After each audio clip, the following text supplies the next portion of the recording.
Chapter 4. Two New Clients.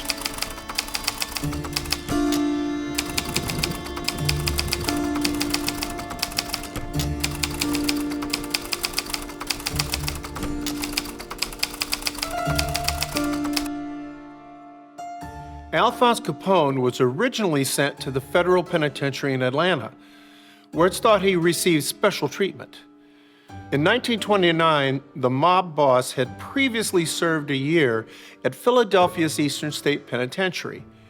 Many believe Capone took himself out of circulation to cool off after the St. Valentine's Day Massacre, which is usually thought to be Big Al dealing with the rival Bugs Moran gang.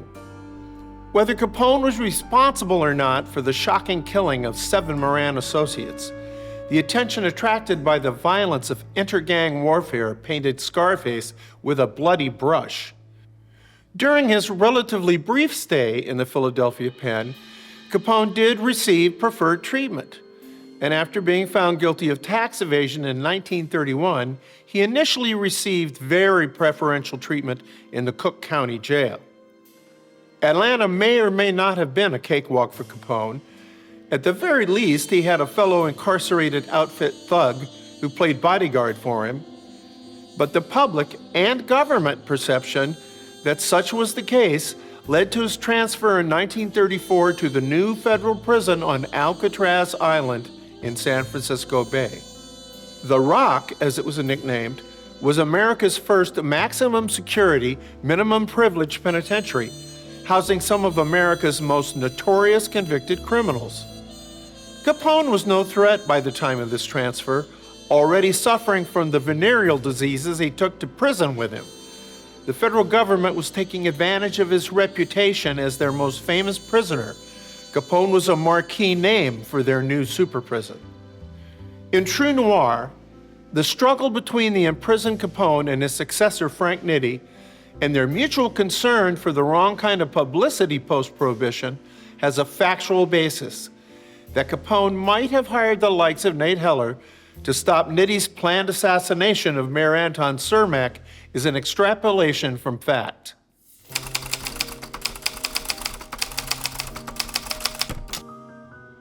Chicagoans Ben Hecht and Charles MacArthur, former reporters, wrote the famous play The Front Page about crime beat reporters. The 1928 smash hit, followed by a 1931 movie, fed the perception of who and what Jake Lingle was, a misperception that lingers to this day. Jake Lingle became a household name in Chicago only after his slaying in an underpass of the Illinois Central Randolph Street Station in 1930. Often called a reporter, and that's not an entirely inaccurate description, Jake Lingle never wrote a line in his home paper, the Chicago Tribune. Lingle was strictly a legman who called in from the scene of various crimes to a rewrite man at the Trib office.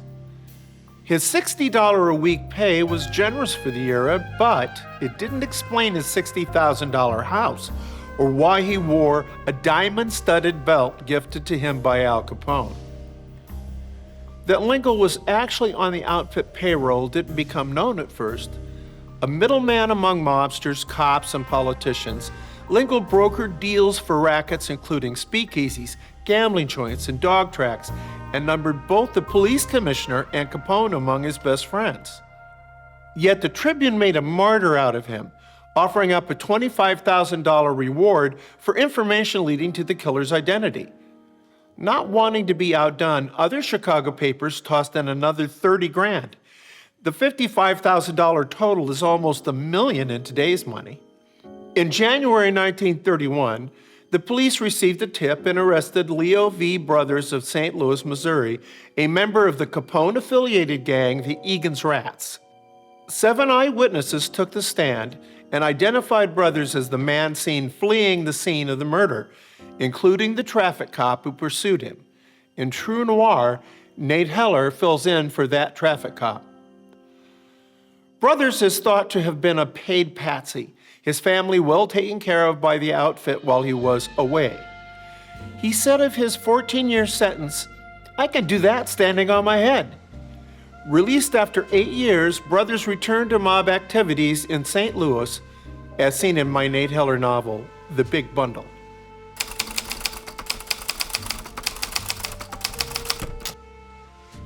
If Ness's autobiography, The Untouchables, is to be believed, yes.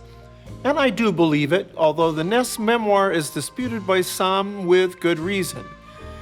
Not too long before his premature death in 1957, Eliot Ness provided two fairly brief accounts of his Chicago days to sports writer Oscar Fraley.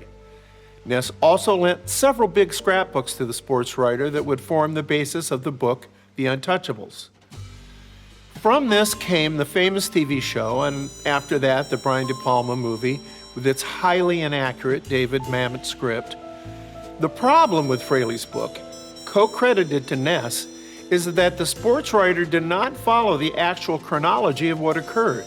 Instead, he reordered events to make the best story out of Ness's remembrances and the scrapbooks.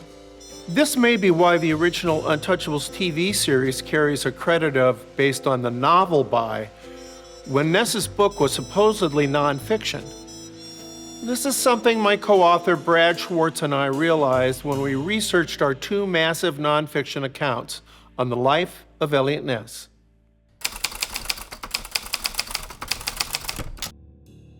Well, for one thing, Tower Town was my original title for the source novel of True Noir. I came up with True Detective as a replacement when the editor didn't like Tower Town, and I'm glad I did.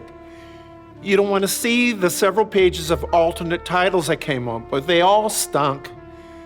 Tower Town was, as Nate Heller says, Chicago's version of Greenwich Village. The boundaries were a little vague, but it took its name from the water tower on Michigan Avenue.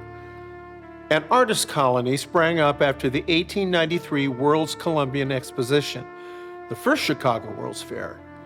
Artists, actors, writers, poets flooded in, and that meant bookshops and coffee houses soon followed. Soap operas. The soap opera was a Chicago invention. The term comes from the melodrama of opera combined with the frequent sponsorship of these radio serials by soap manufacturers. Because of the Midwest's flat geography, Chicago became a major player in radio from the early 1920s until after World War II. The strength of signal meant a Chicago broadcast could be heard from the East Coast all the way to the Rockies. Networks like NBC and CBS had production facilities in Chicago feeding programming to the various time zones in the days before pre-recording. Many national favorite programs originated from Chicago, including Amos and Andy and Fibber McGee and Molly, which both eventually moved to Hollywood. The Guiding Light started in 1937 in Chicago and played on radio for 15 years before moving to TV and becoming the longest-running soap opera of all time. Chicago was also a major stopping point for anyone traveling from New York to Los Angeles.